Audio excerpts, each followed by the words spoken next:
We're back at the Navigator engine rebuild, and today we're going to take this short block up to the completed long block as far as we can get, which should include head-on, fully timed water pump and other accessories like that. So let's go ahead and jump right in. So I have a whole slew of brand new OEM timing components in here, and I didn't want to take any chances with the aftermarket stuff just because I've heard horror stories from other companies like Cloy's, and I forget some of the other ones. Melling is another one. The OEM stuff is expensive, but it's not that much more expensive, to be honest, especially for critical engine components like this. Then I have a ton of other stuff. So head bolts, brand new, head gaskets. We have a Melling oil pump. Funny, I just talked about Melling oil area timing chain kits being questionable. But this Melling oil pump is a 6% over oil pressure. I think it's 6 or 8% over stock. And this is just a really well-reviewed part. This is a really common upgrade for people to do. And that way we'll have really solid oil pressure. Also have brand new spark plugs. What is this? I forget. There's a water pump. There's an engine mount, spark plugs, cam and crank sensors, gaskets, sensors, all kinds of stuff. And there's more coming tomorrow. So what we can do now is go ahead and get our oil pump on here and get a couple of the bolts tightened down. Then we're probably gonna have to pull the engine off of the stand because we need to get the rear main seal and the oil slinger on. But of course we can't do it with it on the stand, so we're gonna have to hook the engine crane back up yet again, and that will allow us to get that rear main on. Naturally, of course, as soon as I said that, I remembered that the rear main seal still has a bunch of gunk and old RTV in it. It looks absolutely terrible. I tried to clean it with some cleaners I probably shouldn't have used, which is why it looks pretty garbage. I should have taken it to the machine shop and had them clean it. But anyway, I got to get all this old RTV off because it's actually RTV'd on, interestingly enough. There's not a formal gasket for it. Since we have a brand new oil pump, I thought it might be interesting to take a look at the OEM one that I pulled off of the engine and just kind of see what does a 270, 280,000 mile oil pump look like. There's definitely some markings. You can see the wear patterns through there. Probably had some stuff go through it over the years. How does our gears look here? Not perfect, but I mean, those are not deep enough to catch on my finger, so they look more visual than they do really like major scoring. Pretty incredible, honestly. This thing is in really good shape after all this time. I bet you could reuse it and be fine, but that pump, the brand new one, is only like $100. Just doesn't make sense for such a vital component like that to take any chances, but still very fascinating to see how good of a shape this thing is in.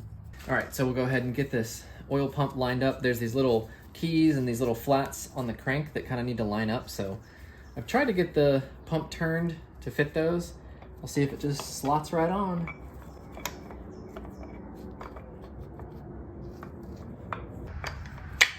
There we go, I think that's it. It's so weird, it doesn't have a gasket behind it. This is the very first brand new part on this engine. That's pretty exciting. These are just an 8mm bolt and their torque is like 89 inch-pounds or something. I don't have an inch-pound wrench, so I'm just gonna go with the quarter drive socket, get them nice and snug. Nothing crazy, we'll just do some good old-fashioned wrist torques. These being so small, they don't need to be like brutally tight. And then this bolt right here will be part of our tensioner arm that comes in much later. Then we need to go ahead and flip this over so we can get our oil pickup on. Okie dokie. So we got our pickup tube here with the brand new O-ring, and let's just do a little bit of silicone spray. Make that going nice and easy. And then our pickup is just gonna slot in right there, like so. Then our tube slots over. Oh, I forgot, there's a thingy. There we go, that's more like it. Now I gotta tighten that down. Good little Guten twist. Now we can line this up properly. Two little bolts right here in the pickup. All right, so same thing here. These are just little 8mm. These do not need to be crazy tight. Okay, and then that one is probably a 10. Same thing, just wrist torque here, nothing crazy. And just like that, our pickup tube is on. And our first of many labeled bolt bags. Sayonara. So I just got kind of stuck for a little while with a question that seems to be fine, but This right here is a coolant passage, and then these are oil passages, both of these, if not that one as well, because it's all kind of one assembly. The oil filter housing lives right on this whole thing, and I was like, why would the machine shop paint this? I mean, I actually didn't even ask them to paint it, but it appears that this is fine. You don't want, you know, surfaces like these, mating surfaces like for your head gasket, which is actually down here. I was pointing to the wrong side. But this appears to be okay. I wish they would have just taken the 3 seconds to mask it with tape and not get paint down the oil passages, but what am I gonna do at this point? I tried to consider scraping it off a little bit, but that's gonna be a nightmare and probably make it worse. So I think it's okay, but like I said in the previous video, new machine shop for me next time, I think. And to be totally clear, it's like those guys did a fine job. My BMW runs fine and they did it, but it's also just like the attention to detail kind of stuff is what's really important to me. And it just kind of drives me mad that you would pay, you know, $1,000 for a service like this and they can't take a few extra minutes to tape off a surface and just do it right. You know, there's a gasket that goes on that anyway. Why does it need to be painted? So I don't know. I'm just kind of complaining to complain, but just I want everything to be done like as perfectly as it can be. All right, so now it's time to get this rear main seal on, and we need to go ahead and RTV around this whole edge here. If you watch my channel for any length of time, you know that I'm the biggest fan of this Toyota FIPG stuff, form in place gasket. And this seal is gonna go on first, and then we're gonna slide the rear main seal and the oil slinger on over this and onto the crank. So we just need to get our bead going here. Looks awful on this side and pretty good on this side, but it'll be definitely good enough. So we'll leave this alone. Let's go get this main seal on the back of the engine. I apologize, it's so dark back here. I made a mistake when I put the engine back on the engine stand and the chain was spun around the wrong way, so when I took it off the stand, it went whoop, and it's dark over here. But we will make do. Okay, so we'll just press that in, slot in our bolts here. Luckily, they're all the same.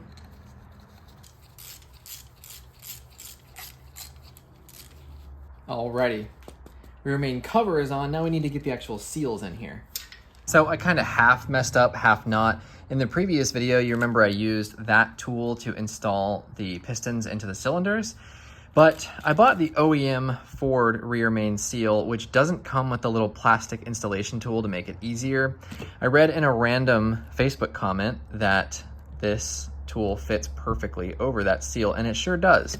The only catch is that it's got a little bit of like a tapered edge in there, so I'm not sure exactly how to seat that. Now I'm wishing I had bought an aftermarket one because it would be so much easier. I don't have the special rear main seal tool. So I think what I'm gonna do is try to get it seated and then use that to tap it in, but that's gonna fold itself over. I need to look up how this is gonna work. So it's about 2 hours later, and I'm not gonna lie, this was pretty tricky to get on there. There's actually two pieces to this. There's this little oil slinger in the front, which is like a seal to just keep dirt and debris away from that other seal behind it. If you're watching this and you are assembling this engine, this thing is critical. This thing really helped me. With the seal behind this one, the actual rear main seal, you just need to make sure that, because if you buy it from Ford, it doesn't come with the little plastic installation tool. It kind of wants to fold, you know, in on itself. Like if the seal was to be pointed back this way, that's not right. There's the lip. You need to make sure that that lip kind of goes in against the crank like that. You'll see what I'm talking about. And then all you gotta do is just basically tap it in a little bit further than the edge of this kind of portion of the cover here. You can do that with this, just lightly tapping it all the way around, about 1/8 of an inch, giving you just enough space to get this oil slinger on here perfectly. In fact, I could probably tap this in just a tiny bit more, but it's good enough that I don't wanna make it worse. I don't wanna make it go too far. So, rear main seal is on, baby. Now comes the part where this starts to look like a real engine again. So we can go ahead and get our head gasket on, and then we can put the cylinder heads on. This is going to be a really, really exciting step forward because we can get the cylinder head bolts right there on and tighten down, then start working on our timing components and the whole mess of parts over here. All of this stuff is going to basically come off the table after that. I'm getting a little bit ahead of myself there, but just wanted to show you it's back on the stand. Rear main seal is on successfully. That actually was a little bit nerve-wracking, not gonna lie. Just didn't want to do it wrong. And a little $5 piece of plastic that I didn't have made it a little bit tougher. Okay, so what we need to do now is just make sure that this head surface right here, this deck surface, is perfectly clean and dry.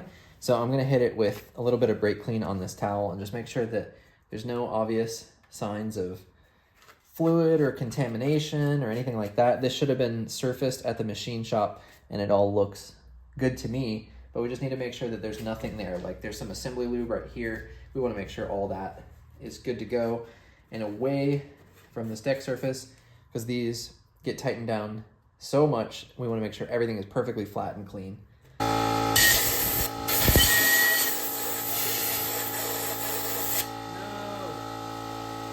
Okie dokie. So now I'm gonna have to blow all this out over and over and over and over and over until there's nothing more, which may take a long time, but it's gotta be done. Crusty coolant passages. I am paying the price for those right now.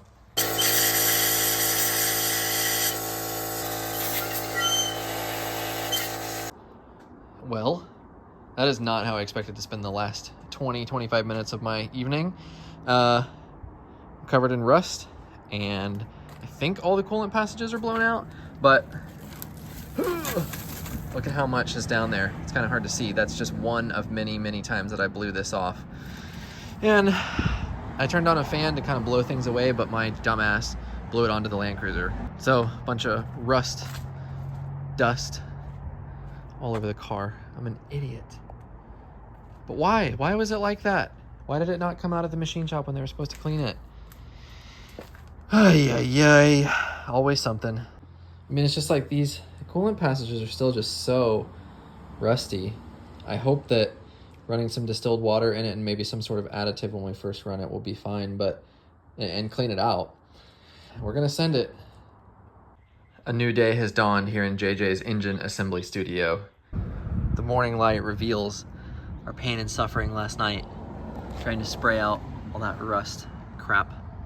So crazy. Okay, so here we go. Head gasket on the right bank. Fit nicely over these dowels. So now we can grab our cylinder head. All right, let's go ahead and open these up. I haven't actually looked at these all that closely. This looks amazing. The coolant passages inside the bottom of the head are still kind of rusty, but the deck surface of the head looks incredible. So we should be good to go ahead and pop this thing back on our block here. So heavy. Yeah. Where's my dowel? Way off. There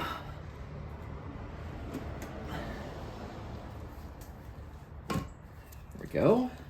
Of course, it's not bolted down right now, and I'm out of breath from heaving that thing around, but it's looking good. We got to get our lifters in here and then get the bolts in before disaster befalls us. Make sure that it's at least roughly secured, and then we can get the head bolts tightened down. Then we can put the cams back in, get the girdles tightened down, and then what we'll do from there is put the little lifters in that kind of go across this. Or actually, we're going to time it, then we're going to put the lifters in. Gone ahead and stuck some just paper towels in the spark plug tubes, because once we put these bolts in and tighten them down, we're going to lose access down there. So if I were to accidentally drop something in there, it'd be terrible. I'd have to pull the bolts off and take the head gaskets back off, which would not be ideal. So what we're going to do is I'm going to take this old head bolt here and I'm just going to run it through each of the holes. Just check that it comes out clean and make sure that there's no issues with dirt or any kind of just weirdness in the threads. And then we'll put the real ones in, the new ones in, and we'll tighten them down. There definitely is some dirt in the bottom of that. So this is why I want to do this, just basically act as a thread chaser. So I'm going to end up just cleaning this off every time I do a pass through until it comes up clean, and then we'll proceed with the new ones after that. The other interesting thing is on all the head bolts we have to do a little bit of oiling in this art class. So you need a light little coat of oil under the heads of all of the bolts, and then you also need just a very, very light coating on the threads as well. You don't want it to be like seeping wet with oil, so I've gone ahead and painted it all on, and then gonna give it the opportunity to dry. Then I'll move it, just lightly dab it, just basically lay it on a towel, let them continue to just kind of drain. Just have a very, very light coating of oil. It helps with the proper torque sequence, but too much oil and it can throw off the torque sequence. And in this case, the torque sequence for each of the cylinder heads, of course, there's a specific pattern you go in, but you get them all to 30 foot-pounds, then do another pass, which is 90-degree turn, then another pass, which is another 90-degree turn. Okay, let's go ahead and get our new bolts slotted in.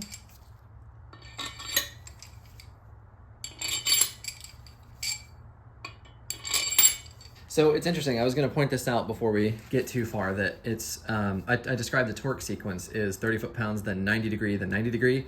And what you're actually doing is torquing this bolt to its yield point, where the bolt actually stretches a little bit. You wouldn't be able to see it with your eye really, but the bolt stretches, and that's how it pulls so tight to lock the head onto the block, which of course gives our head gasket a good sealing surface. But then that means that you can't reuse these. So a couple of like the main caps and the side screw, the jack screws from the previous video that we looked at, those are torque to yield as well, but most people say on the Ford engine building forums, the only thing you absolutely have to replace is the head bolts. So that's why we're doing that. You'll sometimes see it referred to as TTY, which is torque to yield, and that's what this whole torque sequence is all about.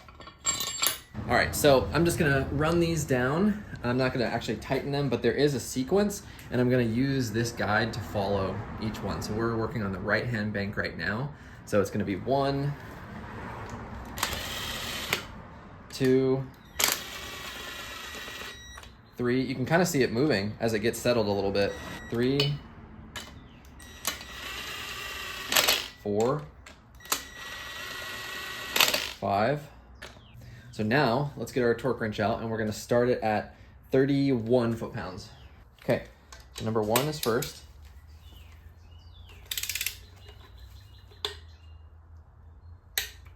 There's 1.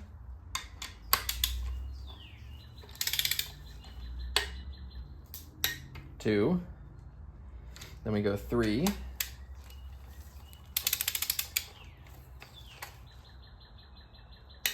3, then 4, then 5,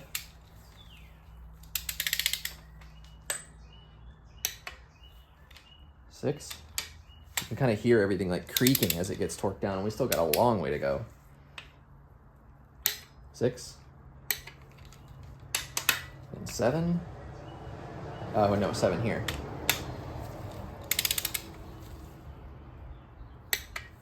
8,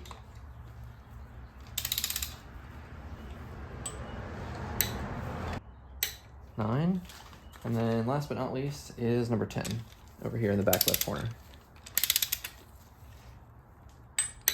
Okay. First pass is done. Now to do a 90 and then another 90. So I was thinking about this last night and how I'm gonna kind of keep track of this. I think what I'm gonna do is make a mark on the paint pen. I'm gonna make a straight line, just as we've done on the other ones, and then make a T, so that we'll know based on where the T is that it's done a full 180 degrees after the after each, we have to do 2 passes of 90. So that makes sense to me. That's what I'm gonna do.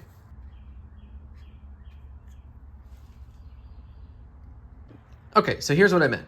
Got our straight line to keep track of its orientation, and then the little T so that we can make sure that this line here should end up going 90, and then it will end up being on this side of the bolt head. So now we gotta do 2 sets of 90 rotation.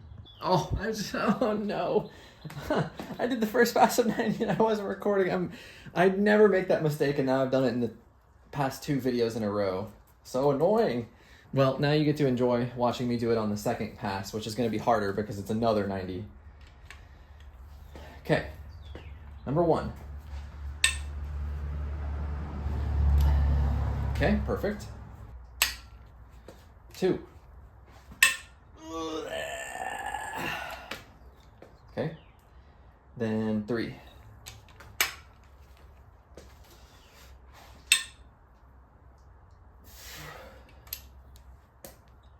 then 4.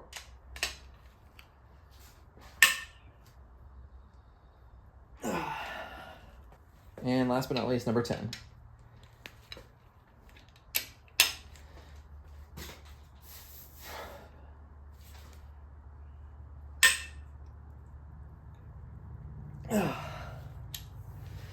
There we go. Second pass is done. And my arm is tired. All right, so this head is on and tightened down, and you can see our little T marks made it to the other side. We are good to go here. Okie dokie. The other cylinder head is on and tightened.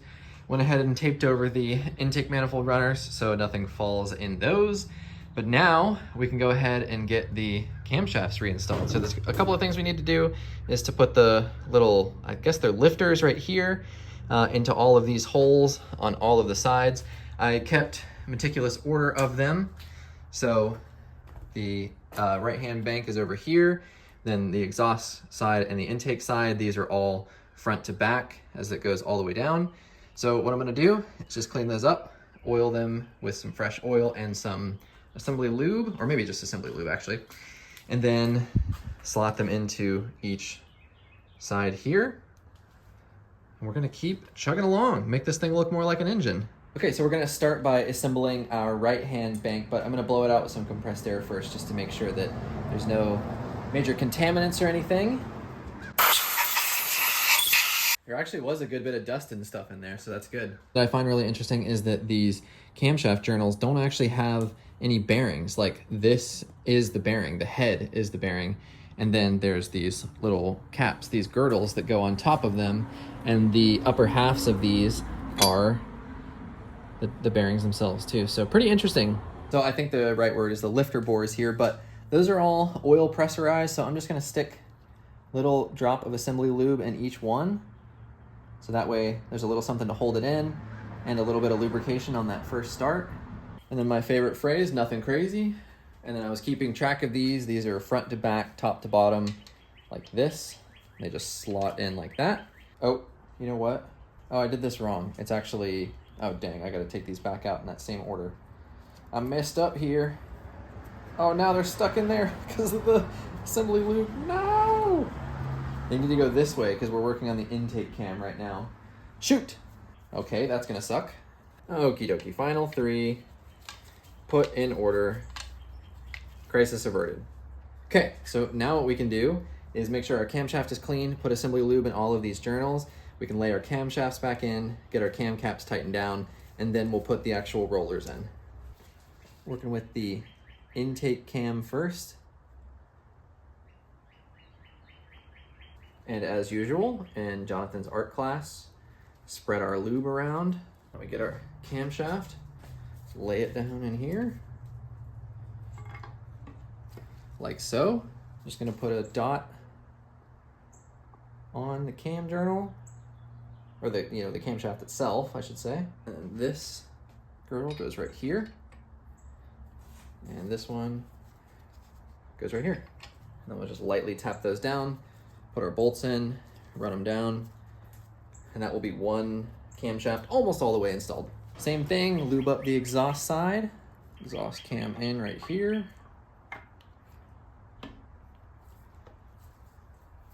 Okay, and we'll just go ahead and clock these kind of where they need to be, which is pointed down towards the crank. Let's make sure this one's seated nice. Yeah, that one's good. Spins freely, beautifully. Let's go ahead and get our bolts in. And then I don't remember, there's gold bolts and then there's black bolts. I want to put them back in their home, but I don't remember if gold or black was on intake or exhaust. I'm gonna look that up real quick. So it's actually nice and simple. The gold bolts just go in the exhaust side, which is this side of the engine. So very simple. Just gonna put our regular old bolts everywhere else. These have a super low torque, so I'm just going to run them down in a simple crisscross pattern. So like I said, the torque is 89 inch-pounds. I don't have an inch-pound capable torque wrench, so I'm gonna go with good old wrist torque on the quarter drive. Since it's so low, we'll just do wrist torque, and I have the torque diagram here. Okay, so then it's 1, 2, 3, 4, 5 and 6. Now we just need to repeat the process on the other side. Okay, so now all of these are tightened down. Interestingly enough, you can hold the cams just with a 3/8 socket and an extension. So I just wanted to check and make sure I can still rotate the cams freely, and I sure can. And I'm safe to do this because we don't actually have our rollers in there, so it's not moving the valves. You would not want to do this when you have the rollers in, because we don't know where the crankshaft is in relation to the camshafts. But for now, it's fine. But I do want to make sure that this little keyway, which is right here now, comes all the way around and points like straight down at the cams, about right there. It'll be easy for us to tweak, because of course I can just do this same thing again, but I just wanted to double check if they spin freely. They sure do. We're good to go. So let's go ahead and do the other side now. And there we go. Both banks, cylinder heads, have their camshafts back installed. Now we're gonna spend a bunch of time right here in the front of the engine to get the timing chains and the guides and tensioners all installed. Got to put a couple of sprockets on the camshafts here on each side. So a good deal of work to go right here, but once we get those timing components on, we can set the valve cover down and it's gonna feel like a real engine. Now we get to the best part of any engine build, which is putting on brand new components. So we have our secondary chain tensioners here, because of course with this dual overhead cam engine, we have secondary timing chains, and that's what these tensioners are. So I went ahead and just kind of got them mocked up and made sure that they all work and everything is good. So let's go ahead and get those installed. Okay, we'll just start off here with this left-hand bank. Get the bolts started. Once we get our sprockets on the ends of the cams, it's gonna be super difficult to tighten these bolts down, so we need to make sure to go ahead and do it now. And then on the right-hand bank, this one is gonna come in from the top like this as opposed to the front. These do not need to be crazy over torqued. And what we're gonna do now is install the brand new secondary timing chains onto the OEM factory gears here.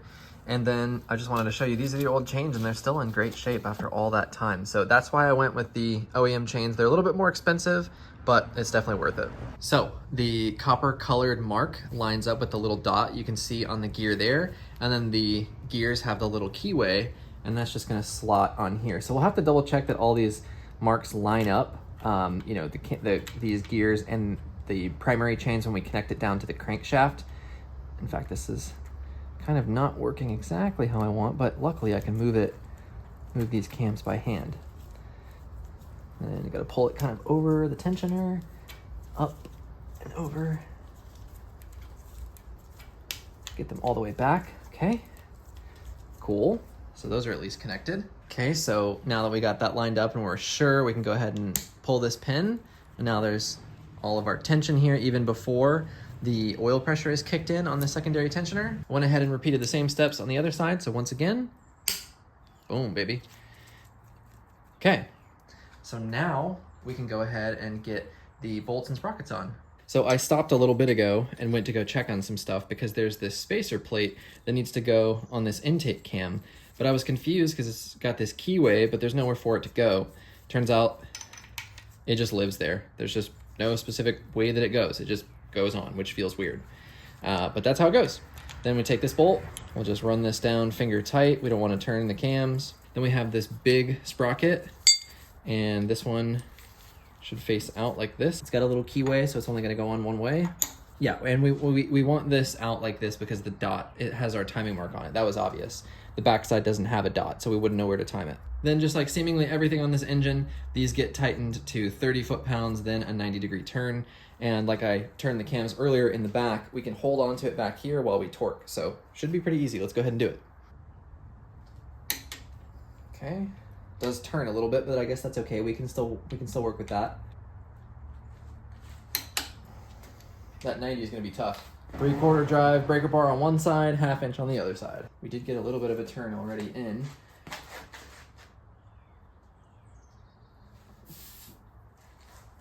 God almighty, that is crazy. I'm not even sure that's right though. That's probably as tight as I'm gonna get it. I could just lodge it back here. Yeah, I could just lodge it back there on the engine stand. Damn it, I guess I'm gonna undo that and start over. All right, that's now wedged. I think we can finally get this one. So it's basically just gonna go a little bit past vertical. Oh, now we gotta fight the engine stand.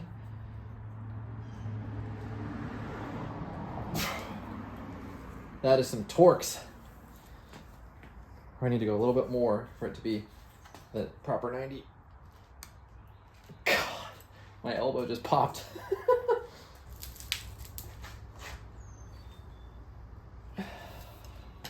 Okay, that's as good as I'm gonna get it. That was very, very tough. Let me get the cams back to where they belong. Roughly about right there. Now to repeat the process on the other side. Both sets of cam gears are on. That side was a whole lot easier because I obviously figured out what to do over here.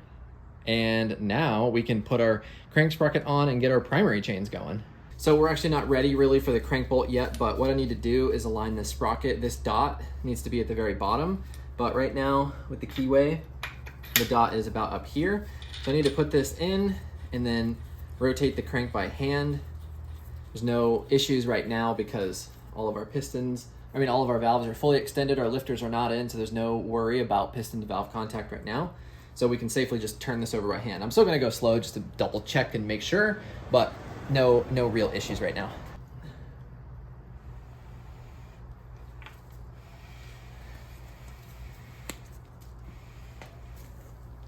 Okay, so now we can go ahead and get our main guides on.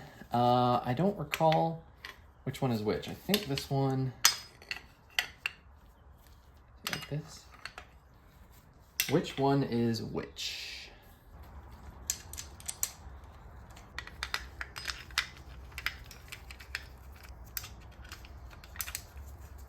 Okay, so our next batch of new parts is gonna go on. This is the left tensioner that goes over here.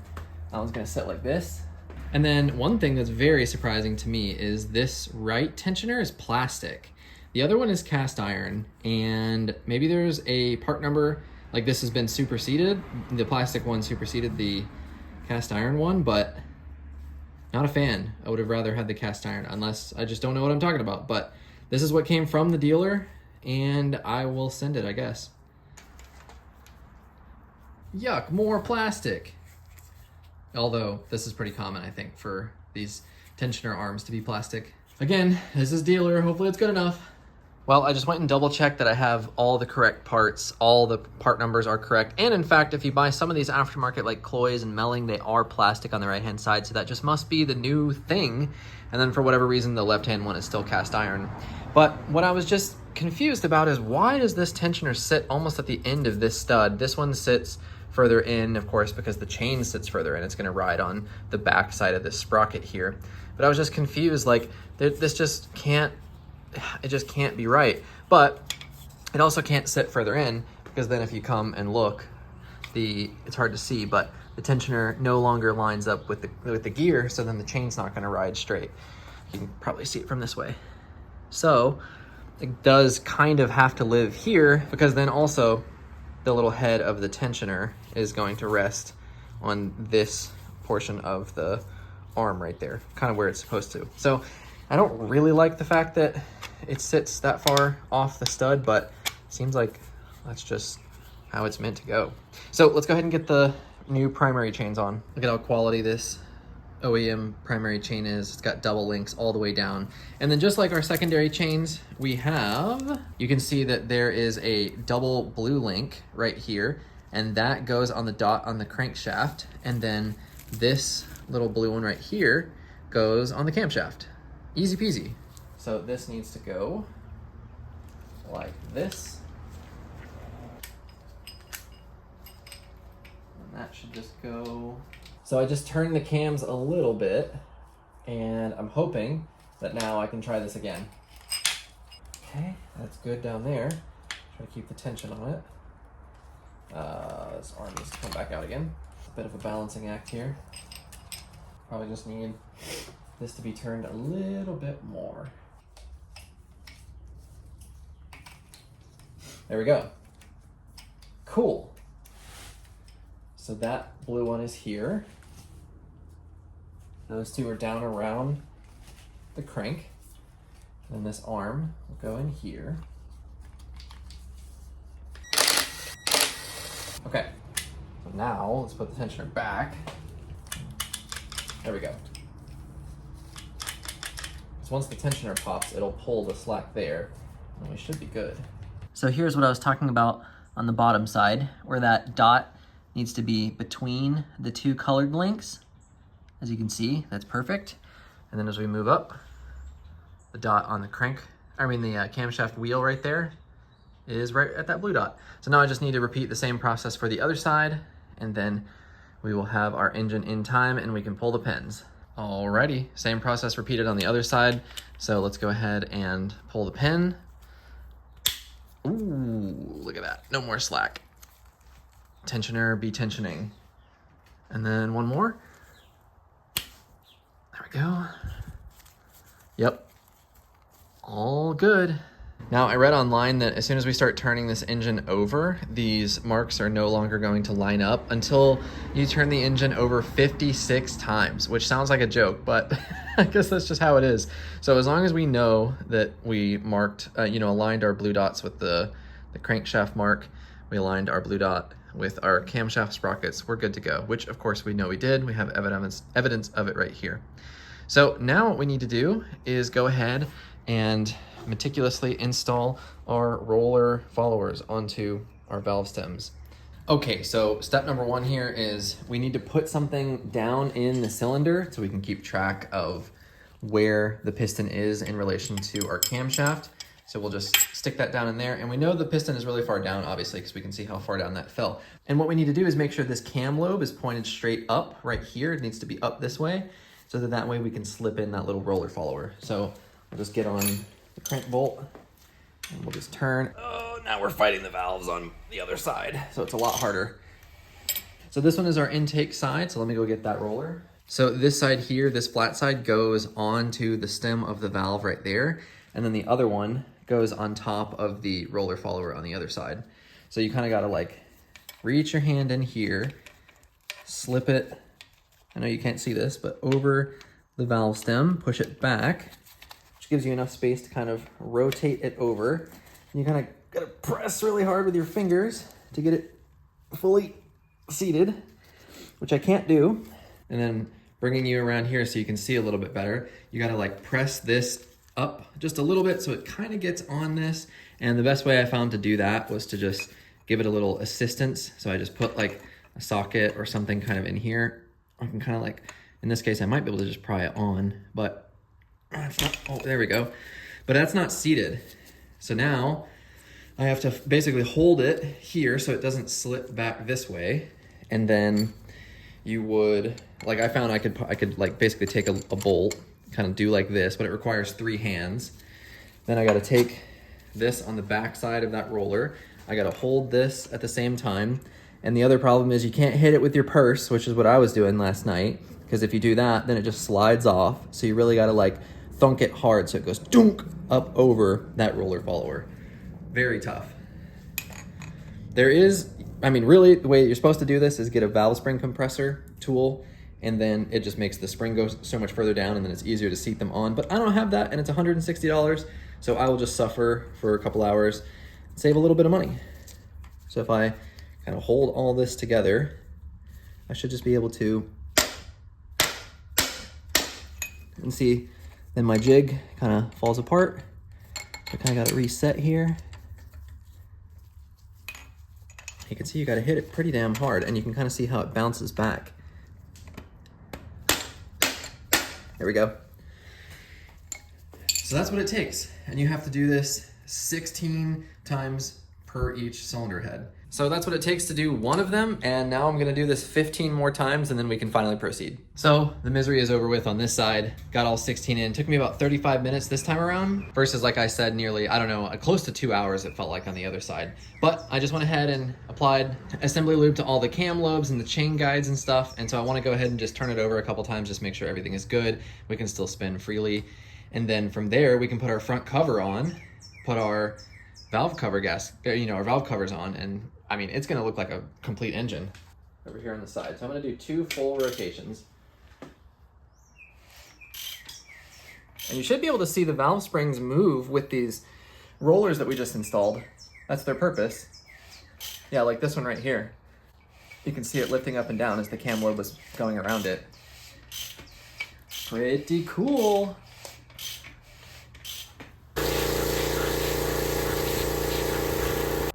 Well, they don't look brand new, but certainly better than it was. The other major thing we cannot forget is this crank sensor trigger wheel, because this is what the crankshaft sensor reads to determine where the engine is, and the truck won't start without this thing on. So it would be just completely devastating to forget this thing, because you'd have to take the whole front timing cover off. And normally there's a thing that denotes front. Where is it? Right here. It says the word front, but these teeth should just be facing towards us, which it is. So now we can get that front timing cover on. Okay, so now we need to go ahead and tap this new front main seal in. And this is relatively straightforward. It just goes in dry. You just got to make sure it's on straight. And luckily I kept the old seal, so we can kind of use this as our template. Want to go like that. Looks like this one has a new kind of lip here that the other one doesn't have, so that must just be like an extra sealing layer, which is nice. This is an OEM Ford one, so I'm sure it'll work great.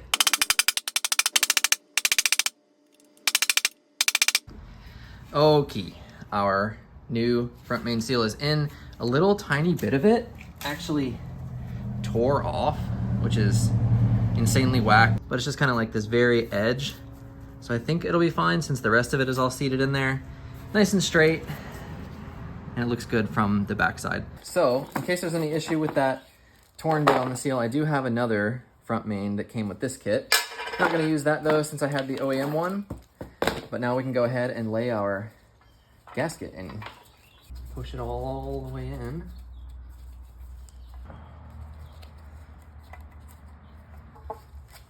There we go.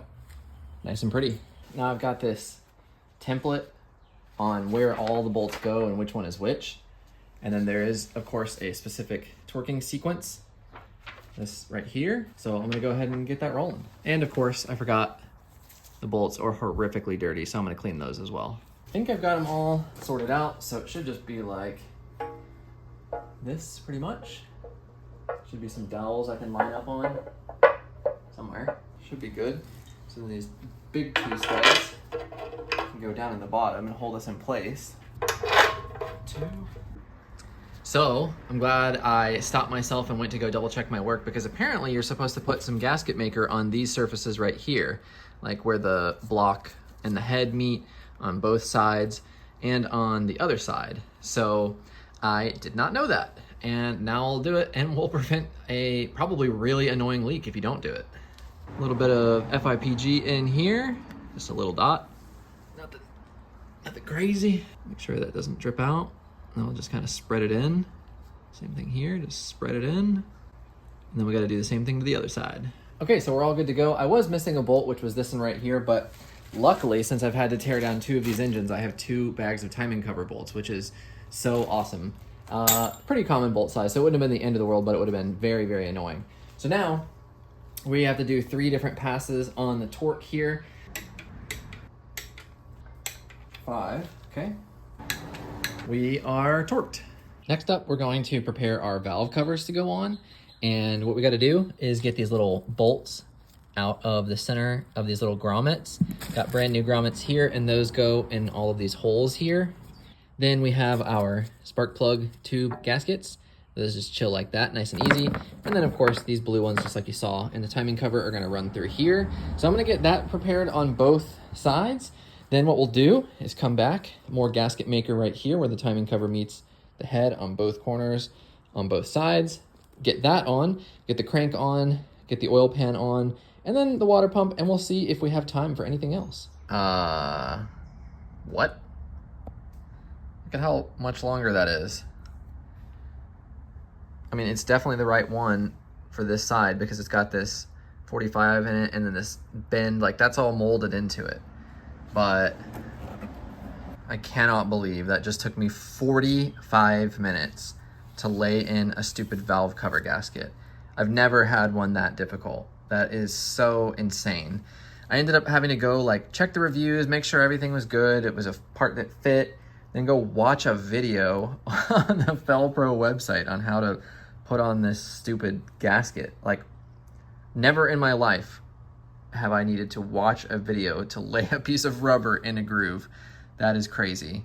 So that's at least on one side, but boy, that was that was awful. Turns out when you know how to do it, it can be done in about 90 seconds. There's that one, and there's this one. The trick is really just to lay it out and press in small increments, just like the video does. Like I was taking these and meeting together, then moving a little bit, kind of meeting together, but pressing straight down, and don't do this, you just press down. Some of you may already know that, or some of you, that may not be applicable information, but either way, we are good. Let's set these things on the engine and take a look. Yeah, boy! Look at how good it looks. Valve covers on, baby. Well, not on. They're not tightened down or anything yet, but I just wanted to see what it looks like. It looks so good.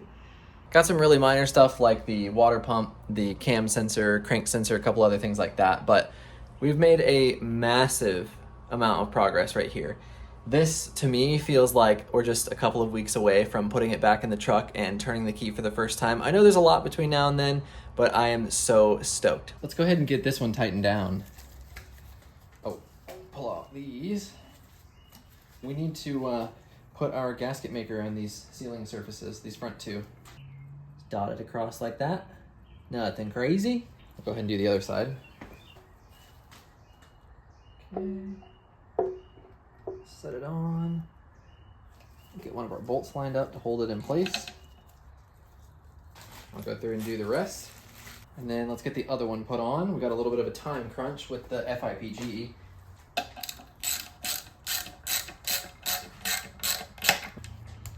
Perfect. That one's on. I just can't stop putting new parts on this thing, dude. Time for the oil pan to go on, which is pretty exciting. So I'm ready now to install the oil pan, but kind of like those other mating surfaces where the front timing cover meets right here and here, and also in the back where it meets the rear main seal, we got to seal those up because those will be leak spots. And the gasket sticks a little bit beyond it. I think I'm going to get my razor blade and just slice that little tip off real quick. Just the tip. Bit of FIPG again, right there, and in the back. So then I'm going to try to hold it up, get a couple of the bolts started. Which way do they turn? All right, good to go now. So I'll just get all the other bolts in and we'll run them down. Now it looks even more like an engine with the oil pan on. With that, I am totally beat. This has been 2 straight days, Saturday and Sunday, all day long, working on every single facet of this, but huge progress. We essentially have the long block installed. Next video, I'm hopeful that it's going to be all the accessories and putting the engine in the truck. I still have to deal with the exhaust. So the factory manifolds are these log style cast iron ones, and the 4-valve has the sort of like oval shaped ports on the head. And I did buy a set of eBay long tubes, but the problem is that these are for a Lightning, so they're the circle ones. So I talked to my buddy who did all of the fabrication on the BMW, who does incredible work, but it's insanely expensive, about potentially chopping off the flange here and welding on a 4-valve flange to give me the oval port. That's basically going to be the biggest hang up at this point. So until I have that exhaust issue sorted, I don't know exactly what the path forward is for that, but like I said, that's the biggest hang up right now. Otherwise, I have every other part that we need to get this thing back in the truck and running either here or on the way in the next couple days. So I'm really excited, massive progress. I hope you're enjoying watching this series here of rebuilding the engine and getting this thing back on the road. Let me know in the comments. If you've made it this far, you're a total badass. Thank you so much for watching, and I'll see you in the next one.